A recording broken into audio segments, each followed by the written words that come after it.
NFL draft surprises are up this week. That and more on the Footballguys Dynasty Show. And Jordan, what player pick positional team combination are we not putting into our calculus now 8-9 days before the NFL draft? Breece Hall, Kenneth Walker, Isaiah Spiller, Brian Robinson, Ty Davis Price. Those are the running backs that the Washington Commanders have brought in for meetings. And top 30 meetings. I think that's a lot for having a workhorse guy and Antonio Gibson there. Yep. And you look at a player who our consensus thought or a widespread thought, I guess, in the Dynasty community has been, hey, he has untapped potential. He has untapped potential. He hasn't done the receiving stuff that we thought that he had a ton of promise with coming out of college. And what we haven't been concerned about, apparently, is him getting submarined from the floor, which would be, I think, a surprise to a lot of people. And it hasn't shown up in mock drafts. I'm actually working on a piece for the site in an article form, multiple of them, in terms of just tracking some grinding the mocks data.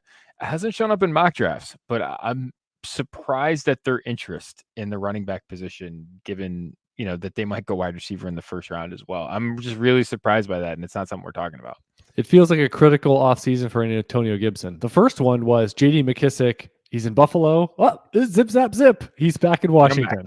So the PPR being unlocked, people thinking mid to high running back one is in play. I would remind folks, let's not forget, I think it was 2 short years ago, Antonio Gibson, what position is he going to play at the Senior Bowl, be viewed by the NFL? And I think a lot of people now view him as like some potential 300 plus touch player, when college, definitely not that way. The NFL so far, whether it's being in a big committee, the 1A of a committee, but still in a committee, and then also having some durability of he's playing running back. Did he play in high school? I mean, this is uncharted waters for a guy that basically is new to the position, new to this workload, and he's 2 years into that. This rabbit hole of leading yourself down the path of saying, well, maybe they're going to get someone and it's going to be a three-headed committee. Maybe Gibson in 2 years is not with Washington and not with, not playing primary workhorse running back that a lot of people think he's sort of earmarked for. I think that's a great leaping off point for this. What do you think about why are the Chargers so linked to wide receiver? That's the other one. And is that... Well, you say bludgeon people, right? Like, hey, you've got to put up 40. You got to put up 40 to get out of that division. So not even the AFC. So I think that's part of it. Part of it is, and part of it might be Josh Palmer was a non-factor. I know, people liked him as a sleeper. Mike Williams re-signed. All of a sudden, it's like, well, we can forget that. Rips up that napkin and just puts it in the trash. So I think, and a tight end hole, right? I mean, Trey McKitty is the lone kind of dynasty relevant name currently there. So you say it's 2 weapons, Austin Eckler, and then what? So it could just be we've got to build some missile silos, in this offense. And I think that could be part of it. Yeah. The other thing I was looking at, because instantly I trigger at follow on consequences, what's coming a year from now. I think we have to be attuned to that. Like 20 plus million for Keenan Allen. They could save like $14-15 million by cutting him. Again, I don't think that's the likeliest outcome, but I think that is something that we might have to just keep in the back of our mind. If they go this way, there's that option for Keenan Allen too, where he's all of a sudden, we're a year from now, he is on he's on a much different track where maybe he's changing teams, or he's going, team to team a little bit like, like later career Emmanuel Sanders, someone like that. that's just something I think we have to just keep in mind in the back of our mind. A player that I think we're relatively in on between the two of us. I'm gonna throw one out there that I think the Eagles that made the trade with the Saints, they got another first round pick next year. Oh, this extends the window for Jalen Hurts. I'm not buying it. I think if there's a quarterback in play for them, what would stop them any year, any pick?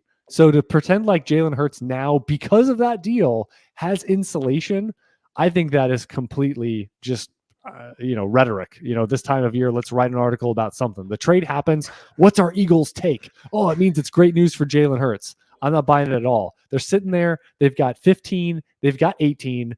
And that's right in the wheelhouse potentially of QB2. That is right there in the crosshairs to say, and Jalen Hurts is a high value player because when he plays, he is fantasy relevant, fantasy impactful because he runs. Does any of us think that he has a lot of job security? But I think this whole thing of like, oh, they might draft someone in 2023. He'll be a bridge guy. That's a lot of projecting into the future for a guy that no one really says, oh, he's progressing and things are looking well as an NFL passer. So for a team that has 2 firsts, a mid-second, yeah, they could support him, draft a wide receiver, do a bunch of ancillary things, wait on quarterback. But I think the non-zero chance of the Eagles in the first round splashing quarterback and changing how this whole thing looks is the part that people would underrate. Yeah, the other thing I wouldn't rule out either that they could be like they go Jalen Hurts on Carson Wentz, basically back on Jalen Hurts in the second round. And I don't know, I think one of the things that mock drafts tend to get wrong, like I don't have a ton of, just anecdotally, I don't have a ton of like concrete evidence on this, but it's just something that we see over and over again, is we get a lot of projection of like second round guys. And I think as a class that those guys tend to fall. So late first and early second round guys tend to fall as a group. I mean, you're looking at Corral, Ritter, and Howell basically between being picked 29 and 37. If someone like that slides to the second round, like I wouldn't put it past the quote unquote QB factory, which is what they call themselves, to address that either, And so does that person a direct overt threat to Jalen Hurts in 2022? Maybe not, but is it warm and certainly pressurizes the situation. Totally. And, and then that's something I think there's a lot of these things. And with good teams like that, we talked about this with like Pittsburgh with the Trubisky thing and some of these other teams, I think Atlanta to a certain extent, like kind of, hey, just taking the medicine, we're going to reset here. We're not going to pressure this. We're just going to sort of let it come to us, which they did with Fields, right or wrong, right? They didn't overreact last year and take Fields, right? I doubt that they're gonna overreact this year and take someone they don't think belongs there. We sort of see that, and the flip side of that is when you get the chance to take someone at a discount, you do it. And so I think that's good teams like Atlanta in the second round, good organizations typically, them in the second round. I mean, the Eagles in the second round, right? There's a lot of these teams that I think in the second round that maybe have concerns, but in a down class, it's not great to go top 10, right? For Kenny Pickett or whoever. But in the second round, totally be in play and maybe shake up the market in way, Derek Carr, Deshaun Kaiser type range of the draft. I think those are totally in play as well. Yeah, absolutely. I think another one is going to be what happens, playing out the scenario. And I think it's an important one is the Kansas City and Green Bay wide receiver and more what it does to a rookie draft. How high, is there a certain player it has to be? Or do you think that if one of them or both of them draft a wide receiver in the late first, are they going to be top 5, 6 picks? Like, do you think that's within the range of outcomes? If they're not, if that's wide receiver 5 and 6 off the board, can they be wide receiver 1, 2? So I saw this today, and it's Peter Schrager from NFL Network's mock draft, and he's pretty plugged in. Like, I don't know, I listened to him on his podcast with McVay. Like, he has connections around the league, right? There's no question about that. Jahan Dotson to Green Bay, and I was like, huh. And I instantly, that was the pick from that I just said, that is really, really interesting because that's the person that could vault, right? Instantly, that's the situation, and that's the person that's not there right now. And so that's that's the situation, and that's the match to me is if Jahan Dotson goes someplace, if Christian Watson goes someplace, if someone cracks it like that. Because their need be deep in the second round. So it's how high do they go? Because we don't have the ecosystem of a bunch of quarterbacks in Superflex to really keep them at bay, keep that armed distance. And then we also don't have 4 or 5 running backs like we've had in some classes to say, no, these wide receivers are not jumping multiple tiers and getting up here. There's not resistance. It's not like zone defense, right? Everyone's kind of open. All you have to do is stop your route and you're wide open. And like you said, if Dotson or Watson, I really think those are the two that if they fall to day 2, they're going to just kind of drift out there. But if they get late round 1, and specifically it's those spots, and I don't know about you, Jordan, but if Dotson goes to say Buffalo, like that's not going to have the same landing spot power to move him up as those other two. Yeah, that has more landing spot power to impact Gabe Davis, right? I mean that's a more of a ancillary effect on other people than it is, and an external effect as opposed to him being a rocket ship up. I agree with you on that. I think Kansas City is another interesting one as you start looking there. A lot of the teams, it's interesting. A lot of the teams that are in on wide receivers and to a large degree in on running backs too in these mock drafts, like there's not a ton of overt needs. So you see teams like the Chargers like being mocked in the first round, and you're like, wait a second, this is for a wide receiver 3. New England, if that's going to be wide receiver 4 or 5, does that actually kind of blend in with a lot of the other guys that they have? For example, if Arizona's in on wide receiver, like they already have a bunch of guys. Like Dallas is another team. Like you just start going down the list of teams and you're all like, wait, these are highly mocked situations in terms of wide receivers and supporting talent, but there's not a ton of overt needs. It's really interesting because I think the follow on of that is, you look at guys who could crack situations that wouldn't otherwise be expected. I think Washington's one at running back. Tennessee at running back, I think would be interesting. They cleared it out. They traded away or released Darrington Evans. They just released Cotto. That was a 3rd round mistake that he barely played. And Jeremy McNichols, I don't think is currently on the roster. So it is wide open to say they need somebody. They need somebody as a backup. And yeah, there's some fungible veterans out there that would take that. But you talk about a team built around running back, you may want to go from, bridge the gap over 1 to 2 seasons and then being able to turn the page completely over. Yeah. Let me ask you this. Which do you think is more likely? JuJu Smith-Schuster finishing in the top 24 or they draft a rookie wide receiver that finishes top 36 this year? Which of those 2 outcomes would you be betting on? I think I would bet on JuJu because I think one of those outcomes of potentially being there being drafted there is Jameson Williams, who I think is probably off to a slow start. So I'm factoring in that as an impact there in that calculus. But I mean, listen, before the Tyreek Hill, we talked about the fact that like JuJu had as a supporting member of this offense has wide receiver 1. Yeah, and if something goes wrong, right, could be like this black swan wide receiver 1. He did it twice with Antonio Brown there. Correct. Yeah, and so I think people are just forgetting 21 and 22-year-old JuJu Smith-Schuster, what that was like in fantasy in the NFL. Yeah, and so I think that's a really interesting one. I think he has probably untapped upside. He'd be an arbitrage down guy for me if I was looking to sort of move down the board and try and collect some additional draft pedigree or whatever. Like he's a guy that I think you can pivot down to, because I just think the targets are going to be there's going to be a lot of targets there, and I don't believe Marquez Valdez-Scantling for a second. So that leaves a huge glut to Kelsey and to JuJu. And if you squint real hard, you can see, you don't even have to squint that hard. You can see a lot of age regression coming out of Kelsey's ancillary numbers last year. And if that begins to there is a huge chance that, or maybe not a huge chance, but there's I think an understated chance that JuJu Smith-Schuster has a huge season, right? And I think that's certainly his range of outcomes. Yeah, fat tails. Yes. And I'll tell you, I did a deep dive on the Packers passing game, and I'm as confused. I'm sorry for you. I'm as confused as when I started, Jordan. Right. Like the poker chip of like all of my analysis says don't bet on Amari Rodgers, don't bet on Robert Tonyan, don't bet on Alan Lazard, don't bet on any of these guys. Sure. And then you say a rookie's going to come in and find the chemistry and confidence of fickle Aaron Rodgers. Mm-hmm. I don't like any of these. If I could just find out, if I could put the quarter in the jukebox and if you showed me, where their finishes were this year, I would love to see it. I would love to see it.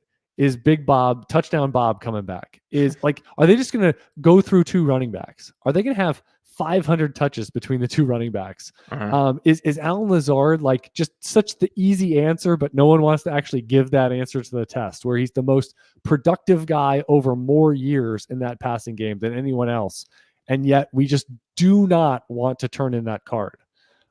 I'm so confused. Or is it just going to be, well, Aaron Rodgers is a lid lifter, so you kind of want, everyone's relatively affordable, you want some skin in the game. You just do. Maybe that's the answer. Yeah, or maybe it's the other aspect of, hey, this is actually a situation where you almost like the Cam Newton deal, where he basically produced, it was Ted Ginn at wide receiver 33, and it was Greg Olsen as a mid running back, it was mid tight end 1. Tanyan's tight end 15, and Lazard is wide receiver 32, but no one really cares a ton. Right. Yeah, Amari Rodgers is a sneaky wide receiver 63, and a rookie came in and was wide receiver 58. Right. But Aaron Rodgers was still top 8. Everything, life was still good. Yeah, and I mean, I've seen him projected top 6, and it's interesting. Aaron Jones scores 15 touchdowns. It's just it's kind of all wrapped up together. But if there's not Devontae Adams, that loss is felt.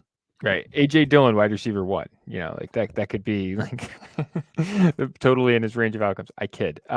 We wish. No, I mean, the other thing I would think about too is when you look at the impact of these guys when they miss games, right? The line doesn't move too much, right? So that would be a thing with a guy like Aaron Rodgers. He's probably going to figure it out. Same thing with Mahomes, right? It's just going to look different. And I think the loss of Tyreek Hill, if people are selling on Mahomes, as I'm more look at this numbers, and I've been doing a lot of the data study because I've been trying to project, who's going to go there, what the offense looks like. He was basically like a rich man's Tyreek Hill last year was basically a rich man's JuJu Smith-Schuster.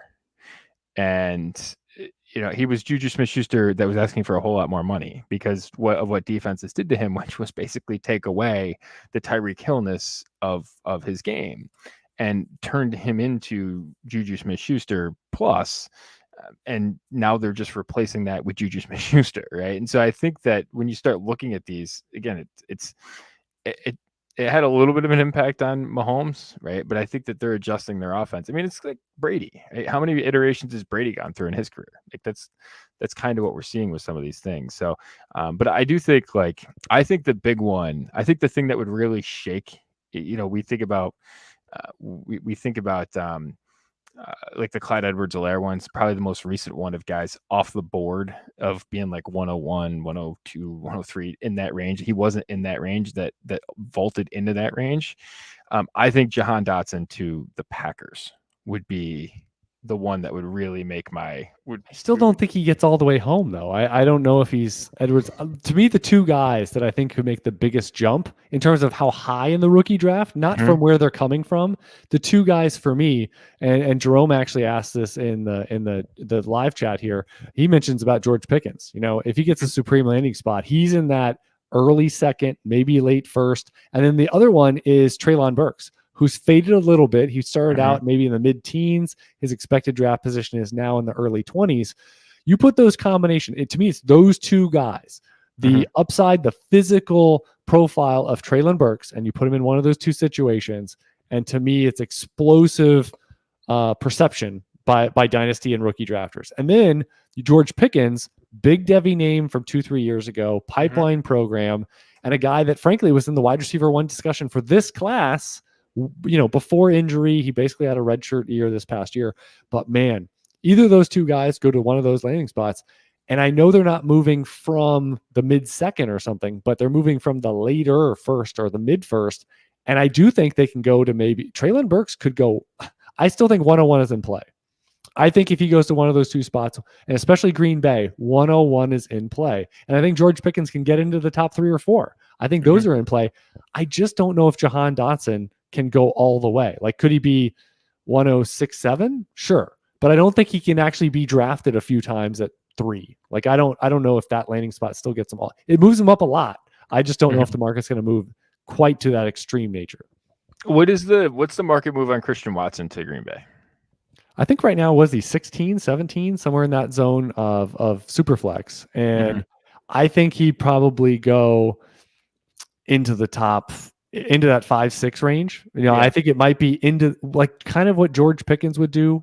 George Pickens might be a couple spots higher, but yeah, I think he would be a bigger or more pronounced upside mover than Jahan Dotson. Yeah, I think they're very different. I actually don't think Green Bay's like, you look at body types and stuff like that. I'd be surprised if Jahan Dotson actually lands there. They seem more like a Christian Watson team than they do a Jahan Dotson team. So that projection I saw today actually surprised me a bit. How about all those people that if they double dip at the position or something, or basically if we get 9 months from now and the wrong answer is, well, Amari Rodgers is still 2 years and like basically has done nothing. I still remember people drafting him in like the mid-ish second last year, right? Just on, wow, day 2 situation. Look at this. And he's done almost nothing. Like, he is not on the path. He's on the road to nowhere. And just the fact that, so the wide receiver 1 leaves, it's wide open.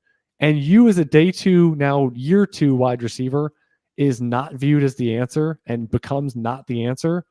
That is pretty bad. I'll just say. So like the fact that no one's really on Amari Rodgers right now is not good news, because again, non-factor last year, and you would think best pedigree in the building, and it's not happening, at least now, as of now.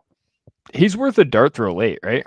Oh, absolutely. But my point is the fact that he wasn't anointed, the fact that when Devontae Adams goes, we're not all talking about Amari Rodgers, and it's because he did nothing. And the wide receiver who does nothing it's not, DJ Chark, I think, was one of those that ended up bursting onto the scene year 2, year 3 after doing nothing. But it is pretty darn rare. Pretty rare. And Rodgers wasn't a big time producer in college. I think he had one quasi relevant year at Clemson. And I know they're a factory, but just that's the one for me that it seems like that would be the easiest answer if it made more historical data point sense.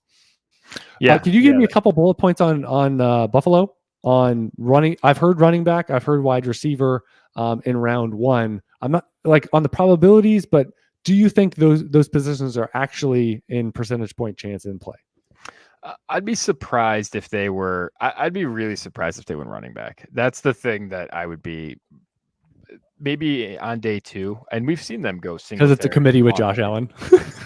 Right. I mean, what's the point? Yeah, that's a good playoff running back 1 is Josh Allen.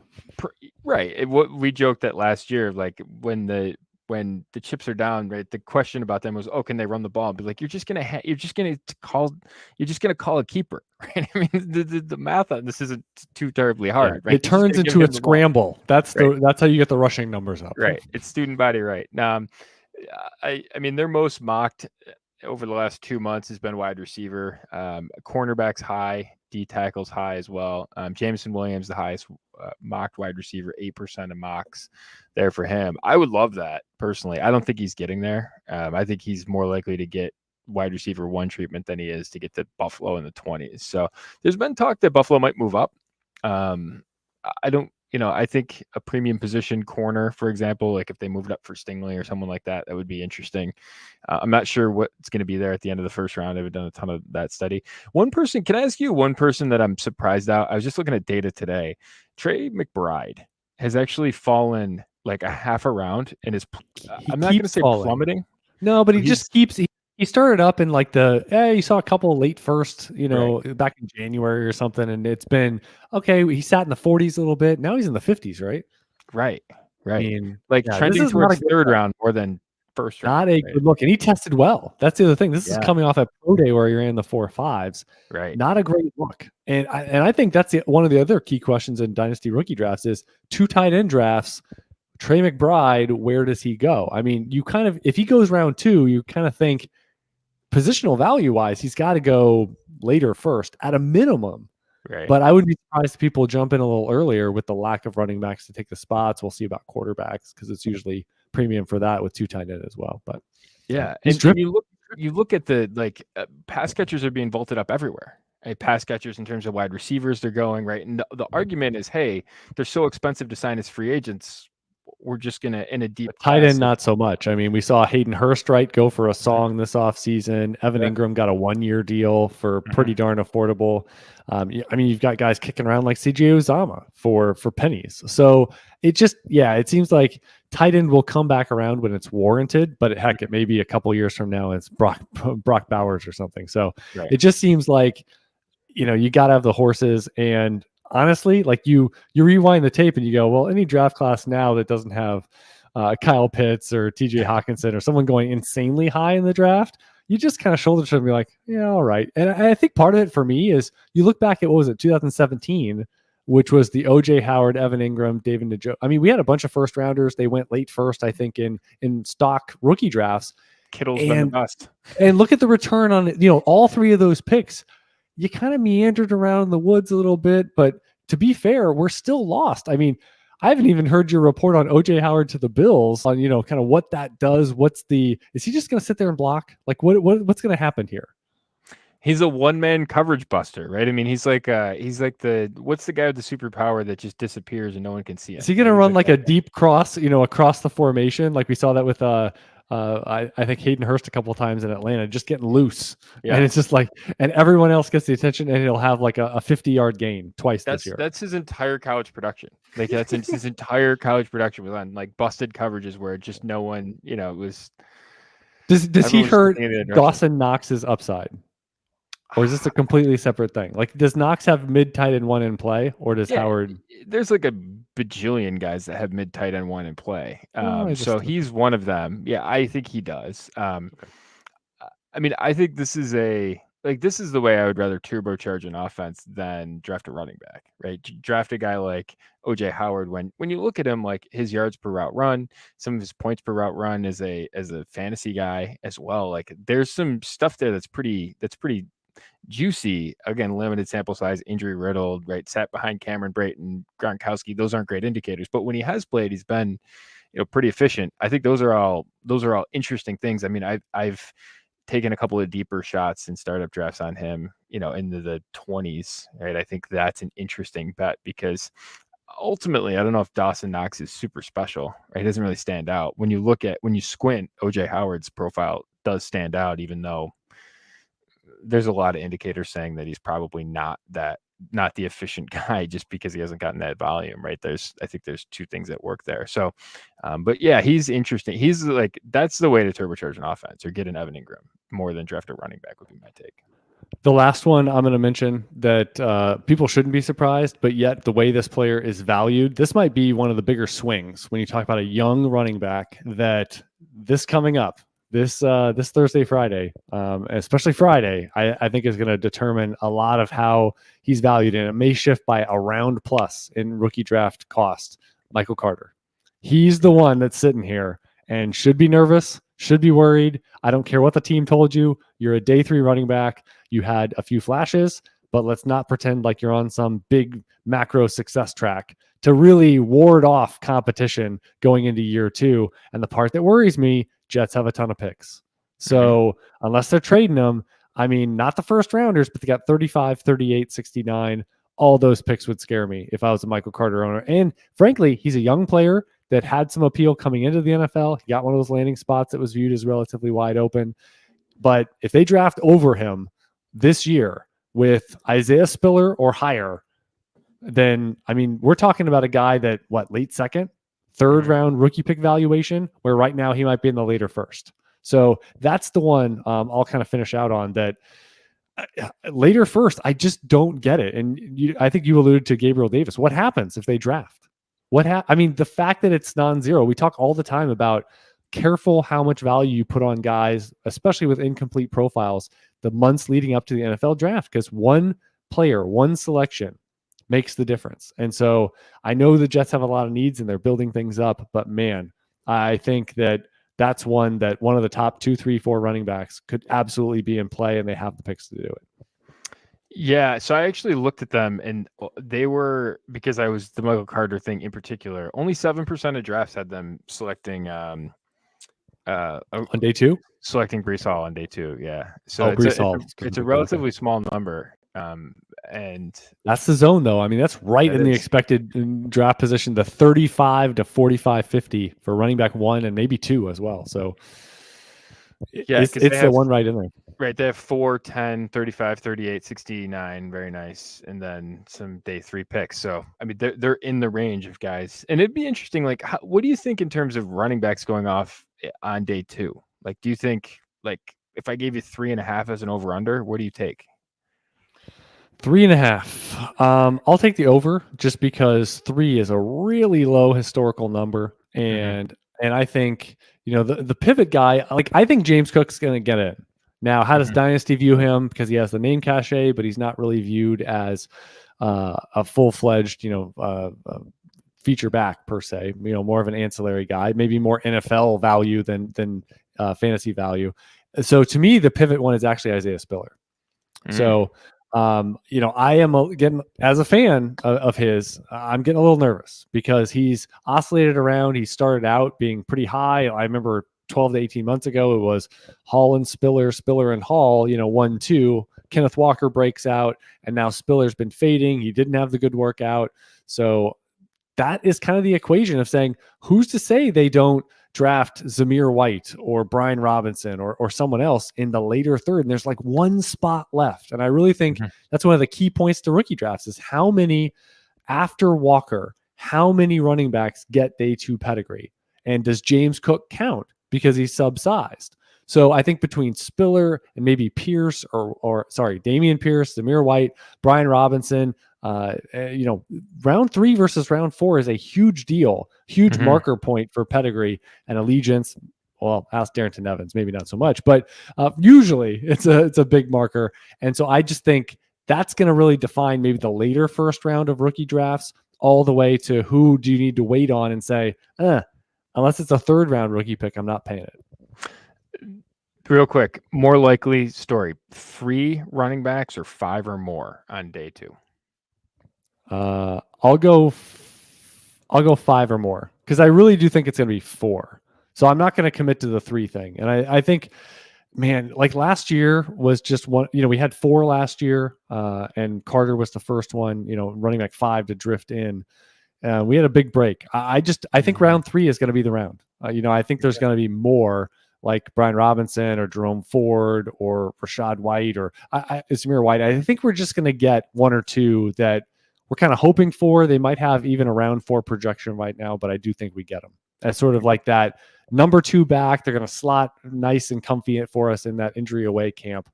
But man, if it's 3 or 4, it's going to be, I think it's going to be rough. It's going to be the rookie draft planning is going to be, I'll just say, cautious and tenuous, especially in one quarterback. And what if we combine that, Jordan, with getting, just 2 or 3 quarterbacks in the first round? That's not a good combination. You put those 2 things together.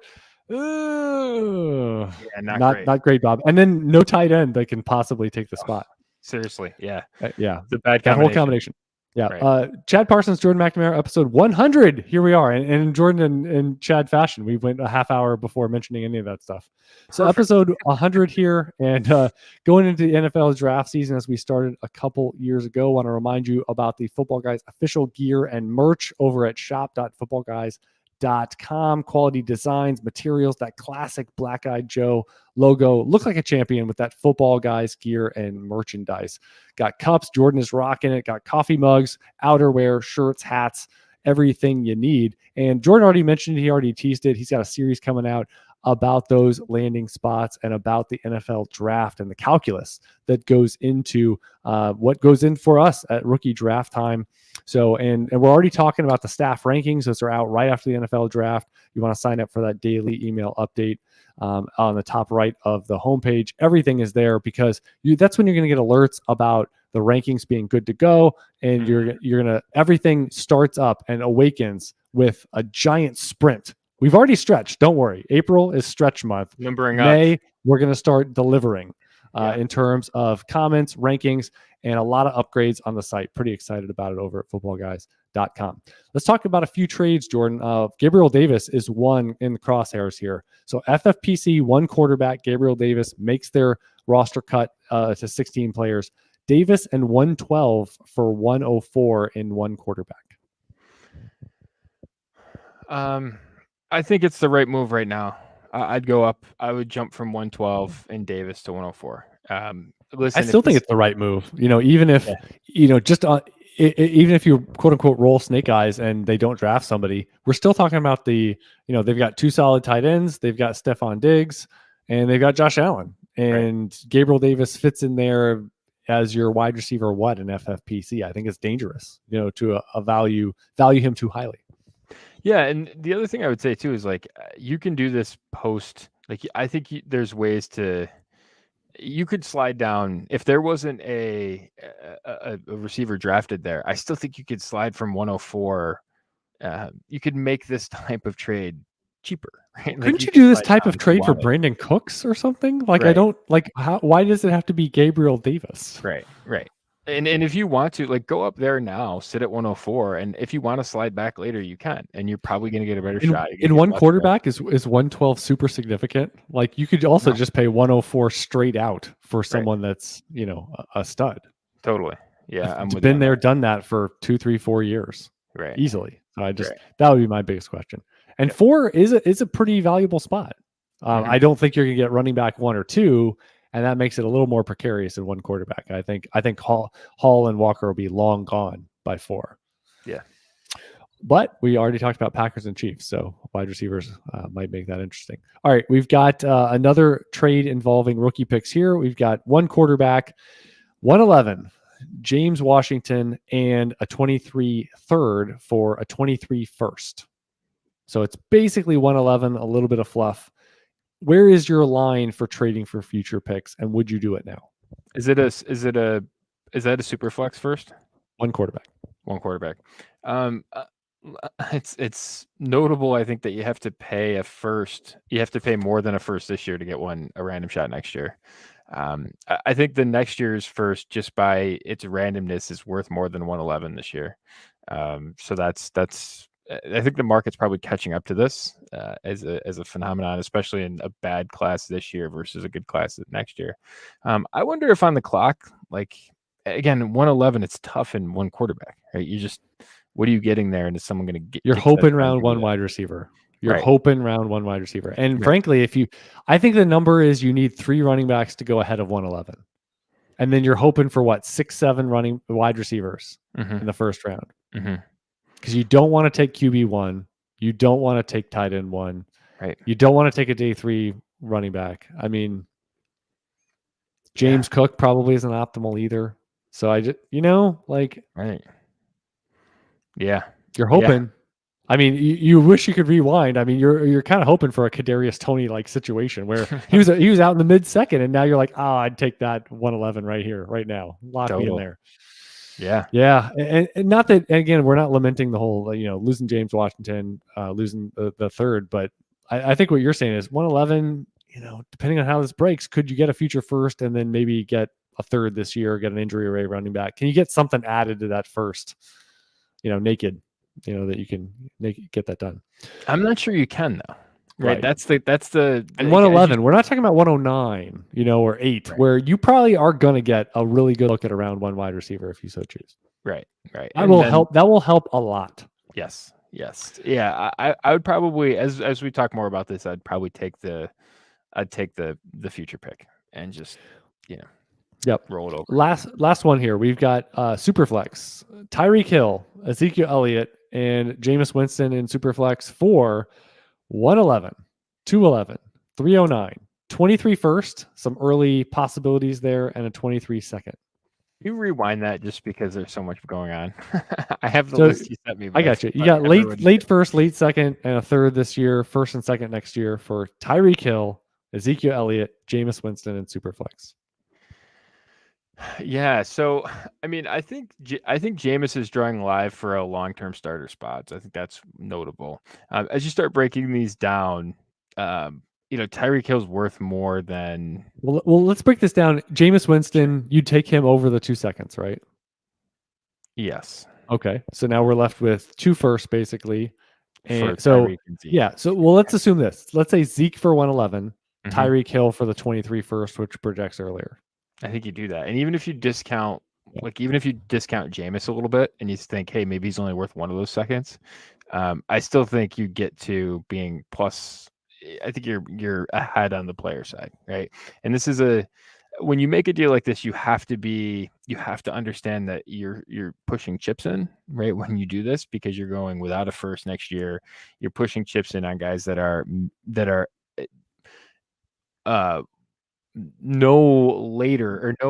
not insulated anymore, right? And they're firmly mid to back half of their prime, right? In terms of how you want to think about Tyreek Hill, for example. But they're plug and play guys. As of now, what we know, they're plug and play. Right.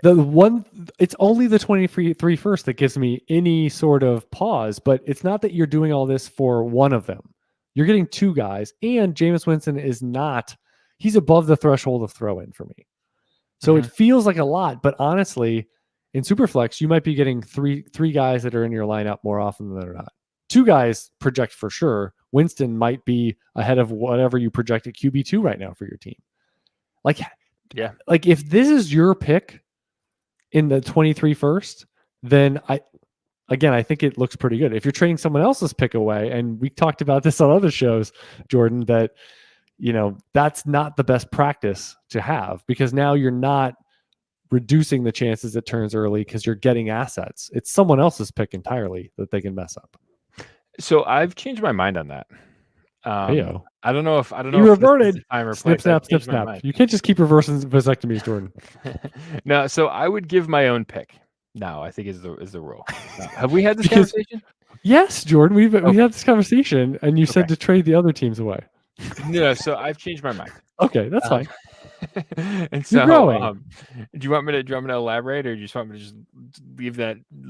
Can I take one guess on the? Can I give one guess on the premise, and then you can say I'm wrong or right? Okay, right. That my premise is you control things a lot more with your own pick to make potentially ancillary moves or bolster yourself even more, and the trust factor of I'm in it to win it, as opposed to another team who's traded their pick away to you, and now you would be the middleman trading it away, but they don't give 2 cares. They traded that away earlier, a year ago, and it's just like, well, they might have someone else's pick, but you know what? Bad is bad, and they maybe want their second to be early. So there's fewer controllables for that other team. Yeah, you and I did this, and I instantly regretted the decision that we made. We traded the other first instead of our own. And by any sort of calculus, our pick should be later. Our team's better. Our record throughout the course of the league is better. I think you said it reduces the bad outcome though. Yeah, but here's the worst problem. Outcome is stinking and not having your own pick. No, but here's the problem that I have with that is that's how I used to think. But that's guarding against. I swear we did this like a mere months ago. Right. I've changed my mind. I'm glad. I've very much changed my mind. This is very mature of you. Yes. And I'm willing to admit that I was wrong. No. You're guarding against negative feelings, right? That's what you're guarding against by keeping your own first, because you don't want to feel you're not embracing the variance come February. I would rather. Have the best of both worlds. Contend, and the other team stinks, and I beat them. I beat them out, so they didn't make the playoffs, and now that pick's 105, and I got that too. 100%. And here's the deal, because when you add, what would you rather? And I put this out on Twitter. If you have a team, if you could choose, right? You have a team that finished as the championship team last year, or you have a team that finished as the worst team in the league last year. And I could tell you over the next 3 years, right, you're going to get 2 wins that you can add to either one of the teams, right? You don't necessarily know when they're going to come, but it's going to add 2 wins to your team over the next 3 years. Which one would you rather do? For me, I would rather do it for the team that just won, right? Because that means I'm probably closer to a bye. That means I'm probably still hanging around and increasing my championship odds and reducing, adding 2 wins to a team that's not any good, which is what a high first does for you over 3 years. It's like what Cleveland went through with Baker. Right? That's great. Like you took a quarterback who raised your floor. And what did you do? You went from being 1-31 to going like 8-8. It's John Beck. To John Beck, you're always getting better, but at some point you have to be good. You're going from bad to middling to not horrible. Right. And then what does it got you? It got you 0. It didn't get you a championship. It got you to a 7-9 season once. Correct. and you got to the playoffs. I think they beat Pittsburgh, right? So that's good. Like that's a positive outcome for them. But for us, who cares? Right? Like I that doesn't help me. Finishing 5th. Right. That doesn't help me at all. Right. I want to increase my odds of finishing in the top 2 in the regular season because that gives me odds to win the championship. But how can you destroy the league? Is when you have a good team. Like I have this one team that, I won the league, but I also had a trade previously that now I have the 101 this year too. Correct. And it's just you're dousing your team on fire. You have to keep giving yourself opportunities to do that. Yes. Yeah. You're just adding to it. And you look at teams that do this in other sports, you're constantly adding like star players to your team. That's what you're doing by sort of getting extra picks in the future, especially random shots, especially if you're good and you're taking, and again, you just start doing the math on it. If your team is good, right, and you sort of know that when your team is good, and you're taking a random shot, well, you've reduced one good outcome for somebody else, right? And if you're gonna stick it out, that's the other thing too. If you're gonna stick it out, you're not going to finish most likely. If you're going to try to compete, try and make the playoffs, you're going to be in contention for a middle first pick, right? Because a lot of times the teams that finish at the top are pure tanking teams, right? So if you're not going to do that, which I would, if you trade your first away, you've kind of committed to not doing that. You're not going to be in that ballpark anyways. So, and then the difference between 104 and 108 isn't that big, right? So that's the deal. Like that's kind of there's a multiplicity to the reasons. It's tough to get over the teams that are actually and pretty declaratively not contending. And even if it's there might be 1 or 2 teams now that'll be like, oh yeah, it's not. Like they're going to fight and claw their way to not contend. Like even if they start out 2-0, they're going to be like, Nope. Right. But there's going to be other teams that are on the fence that if they quickly go 1-3, there halfway looking out the door, looking for the exit, looking at their watch as well. So, yeah, and like you said, you're not going to get over those teams. Right. You're not going to leapfrog them. So if your upside is 104, like you're saying, I mean, mid first, and just missing the playoffs might be the realistic downside. That was very well presented, Jordan. Yeah, I had this. It's a realization, and honestly, the last time I probably did it is the time that you and I did it, because ever since then I've sort of thought about it. I was like, I'm playing. I was a little surprised. I was a little surprised how strongly when we were discussing the trade that included that selection on how you were like, oh no, well let's do theirs. Yeah, and it's not like their roster is bad or anything like, so we don't want to say that it's graphically changed since that trade, but. No, and it hasn't, but it's very, if you look at any sort of evaluation of it, you would say, all right, like what, I would take us over him, and it doesn't matter really who that is. I would take us over them, and that's not an insult on him. I don't even know who it was, but I would just take us and over the person that's first we're contending. Plus you look at, like, there's prior proof of that in terms of our team has been, consistently one of the better teams in the league. What are we betting against ourselves for? Right? And we know it's going to take like 11, 12, 13 weeks before we actually say, okay, we're not in the playoffs. Right. And then at that point, you're going to be like, all right, well, because we had a situation.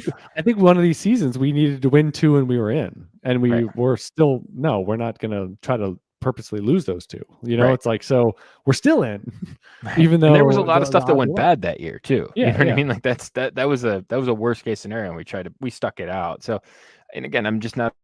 I think the other thing that I would say that goes along with this is I'm sort of as you can get.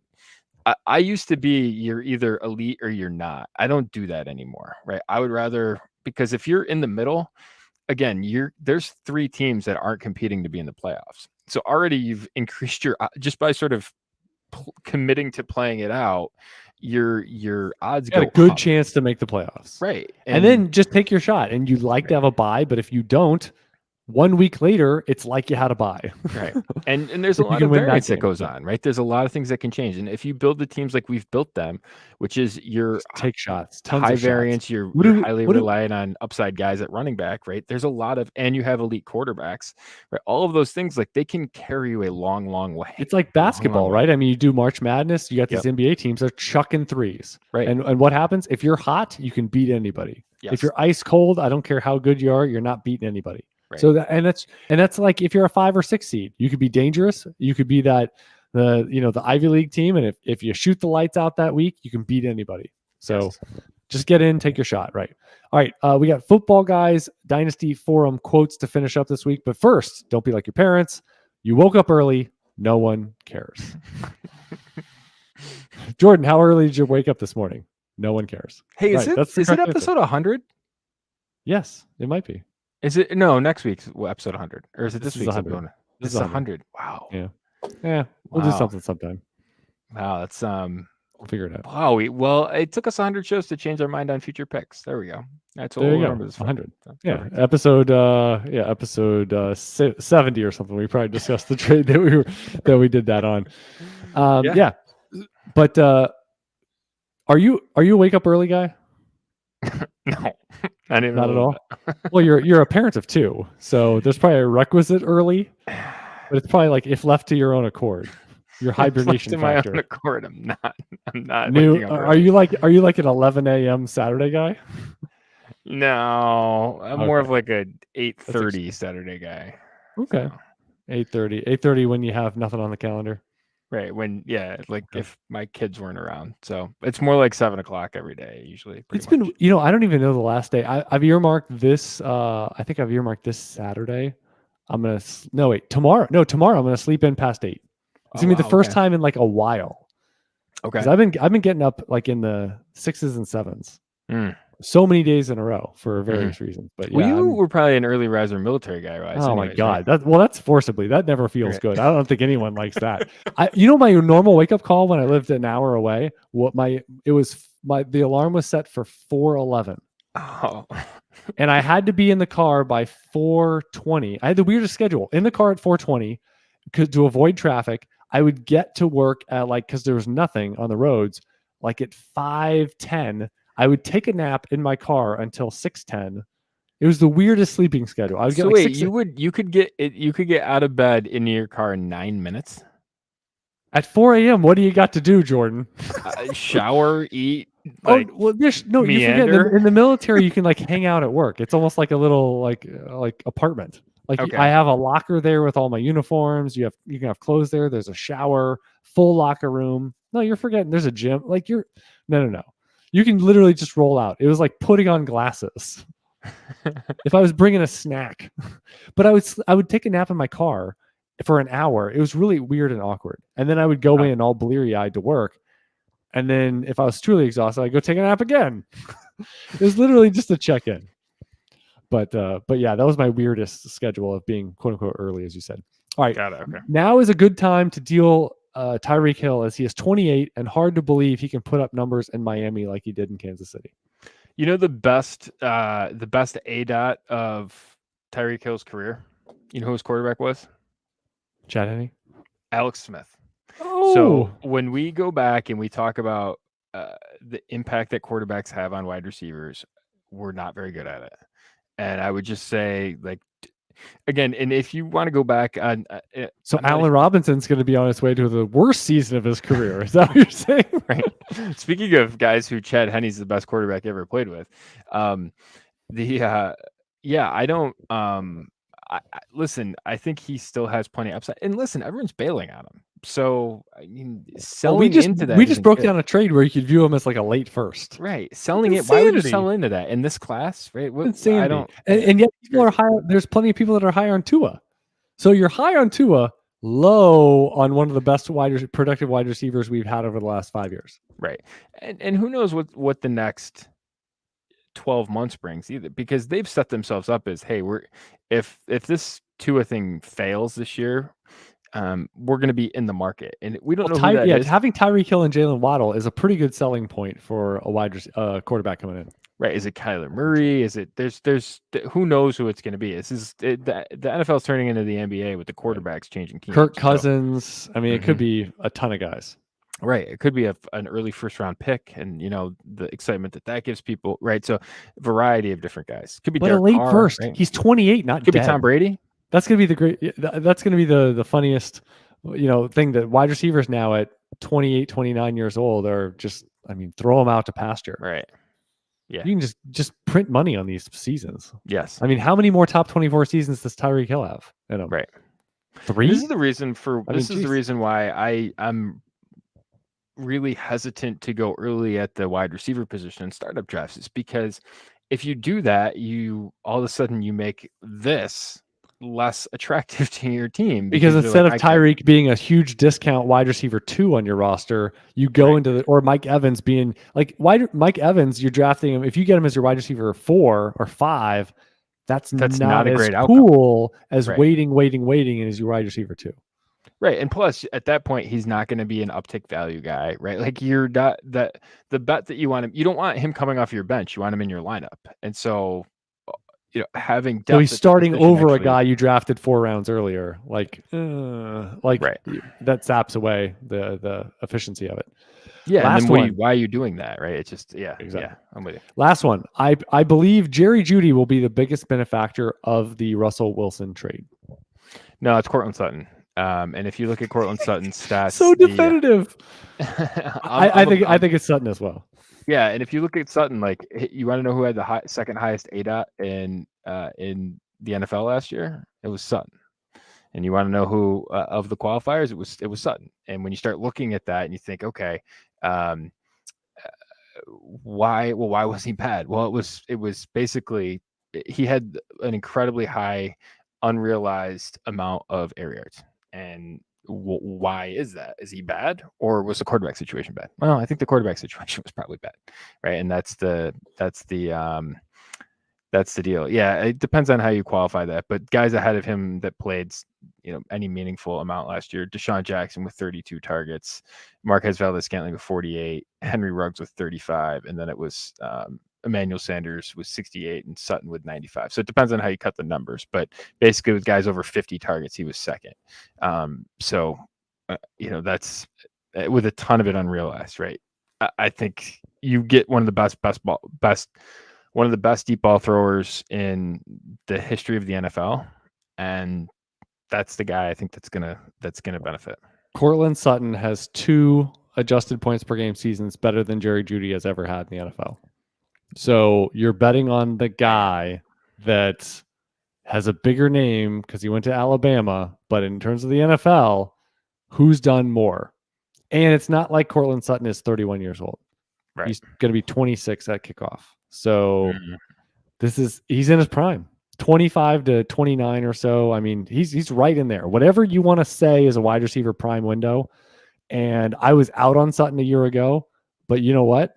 That was, that's before he got a lid lifter at quarterback. And that changed a lot. And Jerry Jeudy last year did not break out in year 2.